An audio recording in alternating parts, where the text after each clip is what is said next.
it's Matt here at Beauty. Just going to give you guys a rundown of assembling the valve bodies with our 68 RFE upgrade kits.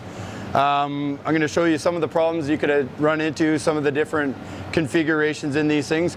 We've got a couple different kits for these things. We've got the 1030362. That kit comes with the valve body gaskets, a new separator plate, the clutch seals, and a pan gasket. 2 check balls in case you have a 5 check ball valve body, and it comes with our controller that we use to drive up transmission line pressures. We've also got the 1030373 kit. That kit doesn't come with a pressure controller. It comes with the gaskets, obviously, separator plate, pan gasket, and your clutch seals again. This kit you can use with any EFI tune, H&S, or any of the other pressure tuning software that you can get out there. So first things first, when you're installing one of these things, what you want to make sure, obviously, once you've got the valve body out of the truck, you got to pull the pan down, do the 8mm bolts, get it onto the bench. You want to make sure that you're dealing with a good, solid, sound valve body. Here at BD, we actually use new Chrysler valve bodies in every tranny that we sell. If you guys are going to reuse the valve body that you pull down out of the truck, ideally it's going to be a low mileage truck. You're going to want to make sure that it does have the hard anodized accumulator housing. And if you have any doubts whatsoever about the quality or whether or not there are any issues inside that valve body, you're either going to have to do the Sonics repair kit to repair the SSV bore, or we're going to recommend actually that you guys purchase a new valve body from Chrysler. New valve bodies are somewhere between $500 and $700. Comes with a brand new solenoid pack and obviously all new internals. So this is probably the best way that you can guarantee the success or the longevity of your transmission. So if you guys obviously are pulling this out of the truck, first things first, we're going to pull this thing, separate it into the 3 different halves. We've got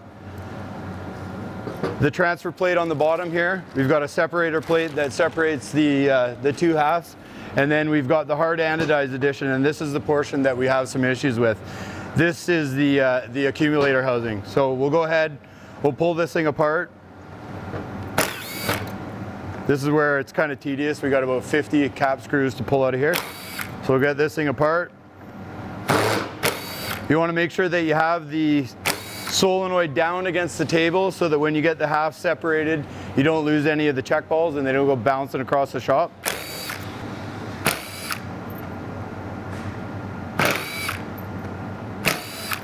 Okay, so once you got the 50 cap screws out, you're going to carefully wiggle the 2 separated halves apart.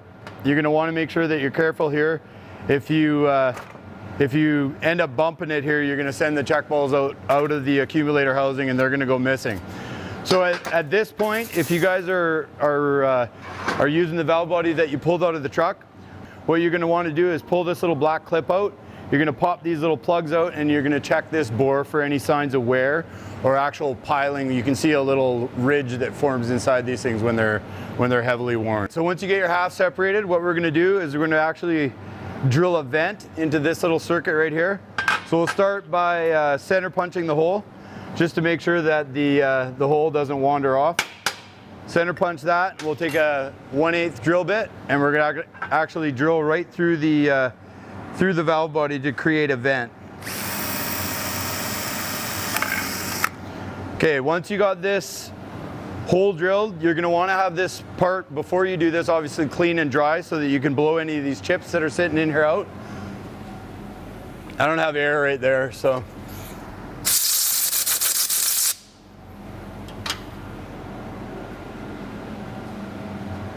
So we're going to blow that out, make sure we don't have any chips or anything remaining inside this thing. Take a close look at the surface, make sure there's no nicks or anything going on in there. Then we're going to start on the accumulator half of the valve body. There is either going to be 7 check balls inside the valve body. So all 7 of these holes are going to be filled with a check ball in each of the bathtubs. Or you're going to have 5 check balls where these 2 check balls are missing here. Okay. So if you have a gray solenoid pack, normally you're going to have 5 check balls in the valve body. Okay. If you have a white solenoid pack like the ones that we all use, you're going to get 7 balls. So our plate, our separator plate, works with both configurations. So if you guys have a white solenoid pack, it's easy. You just leave all 7 balls in there, or make sure you install all 7 balls in there. If you have a gray solenoid pack, what you're going to do is you're going to install 6 balls into the valve body. So we're going to actually have these 6 balls sitting in there if you've got a gray solenoid pack. So this is only going to be in 2011 and newer trucks, and it'll only be if Chrysler hasn't already replaced the solenoid pack. So gray solenoid pack, 5 balls. We're going to convert that to 6 so that when we're done, we've got the 6 check balls sitting in there. We're going to use the same plate for either valve body.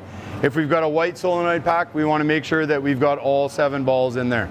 Okay?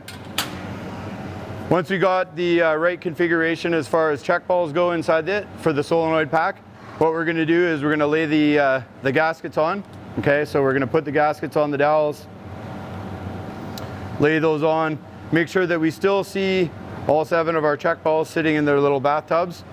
We're going to lay the separator plate on top. Be careful not to rip this portion of the gasket. It's sticking out and just hanging in the air, so be careful with that. We'll drop that on there. Then we'll put the upper portion of the valve body onto the plate. And then what we're going to do is we're going to install the transfer plate again. So we've got our vent hole in here. We've got our transfer plate ready. Everything's nice and clean. We'll drop this back on here. And then we're going to start hand tightening all of the cap screws in here. So don't start these with an impact gun or a drill or anything like that. Start them by finger. Make sure they're not going to thread when they go in there. And then once we've got all 35 of these that hold the valve body halves together, what we're going to do is use a drill with a very low chuck setting or clutch setting, and we're going to suck all these down nice and even. Okay, so once we got all the screws in, we're going to start. We got the chuck setting down at 3, and we're just going to lightly start from the inside, and we're going to work in a inside to outside pattern as we torque these bolts.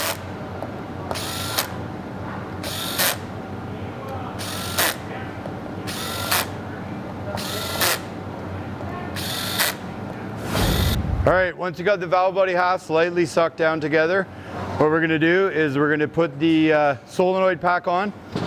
When you're putting the solenoid pack on, if you take the range selector and slide it all the way to the front, that's going to help allow for the solenoid pack to go on easier. So if you don't do that, you're going to have trouble getting it on there. So put it on, press it on, we'll lean it back down, and we'll start with these screws. So once you got all the cap screws in, finger tight and even, what we're going to do is we're going to torque the cap screws down to 55 inch-pounds in a circular fashion from the inside all the way out. We're going to make sure that we don't miss any of these by paint penning them as we torque them. Start from the inside, we'll torque them to 55 inch-pounds. Usually I do 3 screws and then I paint mark them so that I know that they've been done. A lot of guys don't use a paint pen, but I find that it's a very easy procedure to miss a bolt, and if you don't have proper torque on these things, you will get cross leaks inside these valve bodies. All right, now that we've got the valve body all torqued together, all the bolts have blue on top, so we know we've torqued them. It's not a bad idea to go over them one more time. Normally we do that, we go and we recheck to make sure that we didn't miss one, even though they're paint pens. Sometimes when you're torquing these, you're going to torque and there's going to be a few that come loose. So go over it again, retorque them one more time just to check them. Then what we're going to do is we're going to flip the valve body over, we're going to change the clutch seals, and then we're going to be ready to install this back into the vehicle. Couple other things that we need to remember when we're putting this thing back in the vehicle. This little guy right here lines up with the shifter linkage through the side of your case. You want to make sure that you push this guy when you're doing the solenoid pack all the way forward, and then you take the linkage on the transmission and you do the same thing. When you're putting this guy up and into the truck, you're going to want to make sure you watch this go into the little shift linkage rod that sticks out. And what you do is you put this thing up here, you're going to grab the linkage on the outside of the transmission, and you're going to actually physically move it, and you'll feel this thing as it goes through the detent position. So when you got this thing lined up visually and you've actually felt that it is in the detent positions, then you can pop it up, put your 6/8 mil bolts in, torque those to 105 inch-pounds, and you're good to go. Once you guys are ready to put this thing back up in the truck, we've got one more little upgrade that we can do on these. We've got an accumulator plate that at higher pressures will hold these things from popping out. 1600205 is the part number on this guy. This goes into all of our transmissions and definitely is a good upgrade for this thing. So,